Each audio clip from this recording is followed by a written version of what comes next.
암기의 기술, 이번 시간에는 연상기억법을 다루어 볼 텐데요. 연상기억법에서 시각화가 얼마나 중요한지 함께 살펴보겠습니다. 공부를 하다 보면 암기가 유용한 경우가 많아요. 이해한 내용을 충분히 숙지하여 반복하면 자연스럽게 외워질 때도 있죠. 그러면 확실한 자기 지식이 됩니다. 이 반복 연습 과정을 건너뛰고 해당 내용을 바로 외울 수 있는 요령들도 있는데요. 이 요령들 몇 가지를 터득하면 공부의 능률이 매우 높아집니다. 주어진 시간을 더 효율적으로 사용할 수 있죠. 외우는 내용들이 늘어날수록 그 다음 단계 지식을 이해할 수 있는 미천이 되기 때문에 내용을 쉽게 이해하는 가능성도 커지게 돼요. 그 중에서 연상기억법은 인간의 자연스러운 본능인 연상작용을 활용한 가장 쉽고 재미있는 암기법입니다. 여러 감각들을 이 연상에 두루두루 활용할 수 있는데요. 시각적인 상상력이 가장 큰 비중을 차지하고 또 효과도 가장 큽니다. 예를 들어 전화번호 하나를 외워볼 텐데요. 어떤 친구의 전화번호가 791-8129라고 해봅시다. 이 번호를 외우는 방법은 반복해서 낭독하거나 이런 것들을 비롯해서 여러 가지가 있겠죠. 그런데 여기서는 시각적인 연상작용을 활용해 보겠습니다. 여러분의 실제 친구 한 명이 자기 팔 하나를 머리에 이렇게 얹고 있는, 이고 있는 모습을 한번 떠올려 보세요. 실제가 더 좋습니다. 실제 그 친구를 상상의 장면에 출연시킨 다음에 머리에 이렇게 팔을 얹고 있는 그런 연기를 시키세요. 그 연기를 직접 시키는 게 중요합니다. 이렇게 친구 하나가 팔 하나를 머리에 얹고 있는 모습을 상상해 둔 다음에 나중에 그 친구의 전화번호를 떠올려야 할 때, 필요할 때 전화번호의 숫자가 뭐였는지 기억이 안 난다면 우리가 방금 입력해둔 그 장면 있잖아요. 즉 친구 하나가 팔 하나를 머리에 이고 있는 그런 모습, 그 모습을 호출한 다음에 그 이미지를 숫자로 번역하면 돼요.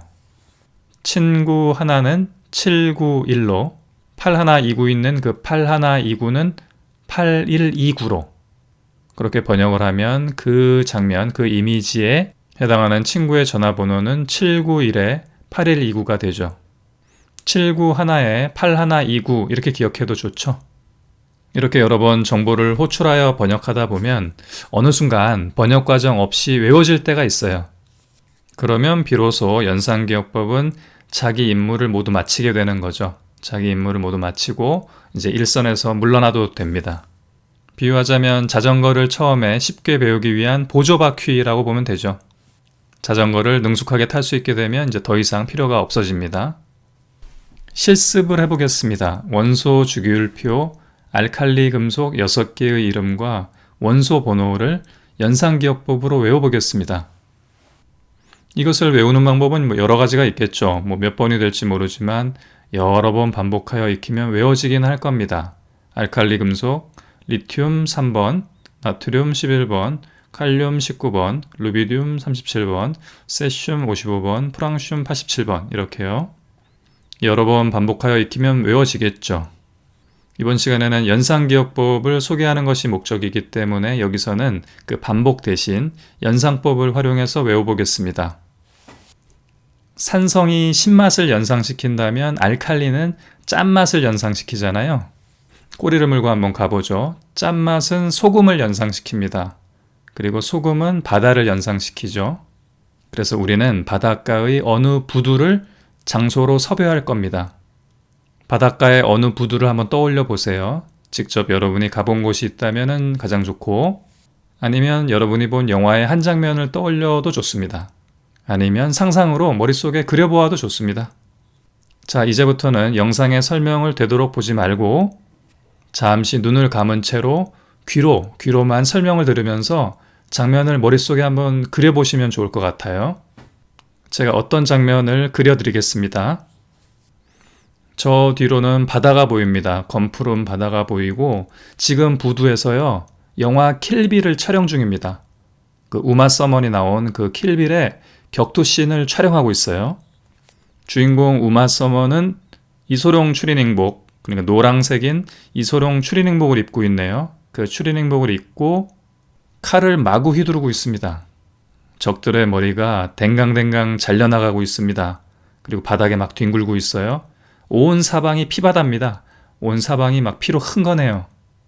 너무 잔인한 장면이라서 청소년 관람불과 19금 이 팻말이 여러 개 보입니다. 곳곳에 붙여놨어요. 청불 19금. 참고로 이렇게 연상기억법의 이미지는 잔인할수록 좋고요. 우스꽝스러울수록 좋고 뭐 어차피 상상이니까요. 또 변태스러울수록 좋습니다. 그래야 기억이 더 잘 납니다. 자, 중간에서 그 영화 촬영이 진행되고 있고 이제 왼쪽, 우리가 보기에 왼쪽에는 세븐일레븐 편의점에 짝퉁 편의점이 있어요. 11 편의점이 있습니다. 그 간판 로고도 교묘하게 흉내를 냈네요. 그 11 편의점이 있고 그 편의점 앞에는 산더미처럼 소금 포대를 쌓아두고 할인 판매를 하고 있습니다. 자, 짝퉁 11 편의점 앞에 있는 소금 포대 기억했죠? 그리고 이제 저쪽 오른쪽으로 한번 가보죠. 촬영 현장 오른쪽에는 전기 충전소가 있어요. 리튬 충전기가 있는데 그 충전기들이 신호등처럼 빨강, 노랑, 초록 색깔이에요. 빨로초 이렇게 색깔별로 3대가 운영 중입니다. 리튬 충전기가 3대 운영 중이에요.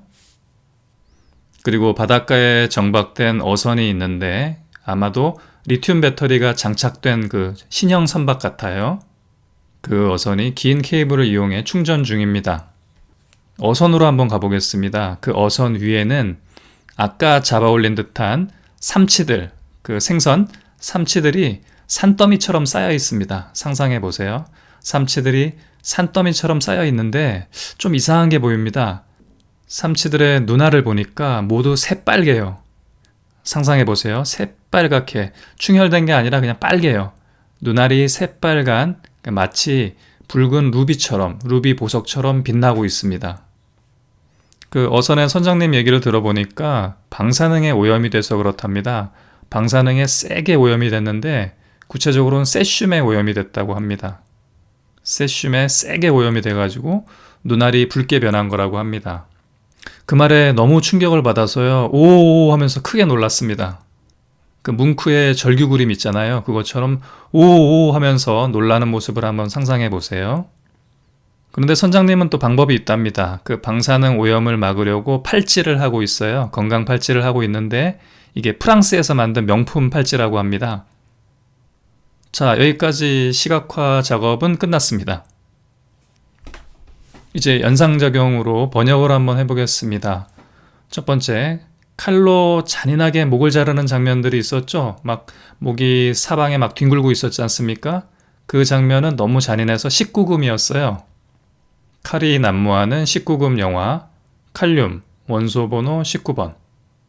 다음으로 짝퉁 편의점 11에서 소금을 팔고 있었죠. 소금, 나트륨이죠. 나트륨, 원소 번호 11번. 다음으로 오른쪽으로 가보면 전기 충전소가 있었는데 신호등처럼 빨로초, 이 3대가 운영되고 있었습니다. 리튬 충전기였죠.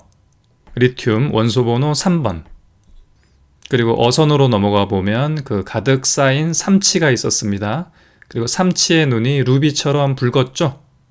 루비듐, 원소 번호 37번. 삼치의 37번입니다. 붉게 변한 까닭은 세슘에 세게 오염된 것이었고 오오 하고 경악했잖아요. 세슘, 원소 번호 55번. 그리고 방사능을 막아주는 선장님의 프랑스산 명품 팔찌. 프랑슘, 원소 번호 87번. 팔찌의 87번. 그러면 우리가 알칼리 금속 6개를 원소 번호와 함께 외웠습니다. 바닷가 부두라는 특정 장소를 섭외한 까닭은요. 같은 범주에 속한 지식들을 외울 때 유용하기 때문입니다. 우리가 원소 주기율표의 일부를 지금 외워봤는데 그 주기율표의 목적과 본질을 모르고 1번 수소부터 차례로 118번 오간의 손까지 만약 외운다고 하면 그것은 별로 권할 만한 암기법이 아닙니다. 좋은 공부 방법도 아니죠. 원소들의 비슷한 성질과 주기적인 패턴, 그것을 파악하는 것이 원소 주기율표를 공부하는 목적이지 않습니까? 그러니까 내용을 외울 때도 목적에 적합한 암기 기술과 도구를 사용하는 것이 좋죠.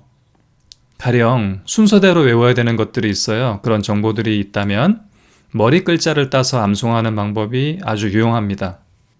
예컨대 저는 유디염계라는 구절을 외우고 있는데요. 순서대로 외우고 있죠. 유디염계, 유디염계 이렇게요.